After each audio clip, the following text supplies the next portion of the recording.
திராவிட முன்னேற்ற கழகத்தை நேற்று பெய்த மழையில் இன்று முளைத்த காளான்கள் அழித்து விடுவோம், ஒழித்து விடுவோம் என்று அறைகோல் விடுவதை நாம் அனைவரும் நன்றாக அறிவோம். எங்களுடைய வயது 63. பிரியா ராஜன் அவர்களுக்கு 33 வயது. ஒரு காலத்தில் லீடர் என்று கை கட்டி கொண்டு நின்றவர் இன்றைக்கு எங்களது இயக்கத்திற்கு அறிவு பரிசோதனை பற்றி பேசுகிறார். அவர்கள் பரிசோதித்துக் கொள்ள வேண்டிய இடம் கீழ்ப்பாக்க மனநல மருத்துவமனை என்பதை இல்லாத ஊருக்கு போகாத வழியை காண்பது. களத்திற்கே வராதவர் பேசிக் கொண்டிருக்கின்றார்கள். 234 திராவிட முன்னேற்ற கழகம் வருகின்ற சட்டமன்ற தேர்தலில் கைப்பற்றும். அவர் தவழுகின்ற குழந்தை. அவர் யாருங்க?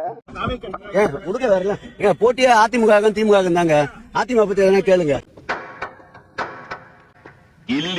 கில்லிடா இவன் கில்லிடா. இவன மாதிரி ஒருத்த என் பக்கத்துல இருந்திருந்தா தமிழ்நாட்டையே தலைகீழ திருப்பிருப்பேன்டா. தைரியத்தோட மொத்த உருவமா வந்து நிக்கிறான் பாரு. ஏன் இடத்துக்கு வந்து என்னைய பிச்சைக்காரன்னு சொல்லி, என்னைய ரவுடின்னு சொல்லி, ஒன்னுத்துக்கு உதவாதவன்னு சொல்லி அட்ரஸ்ல அனாதாக்கிட்டியடா. இது வீரடா.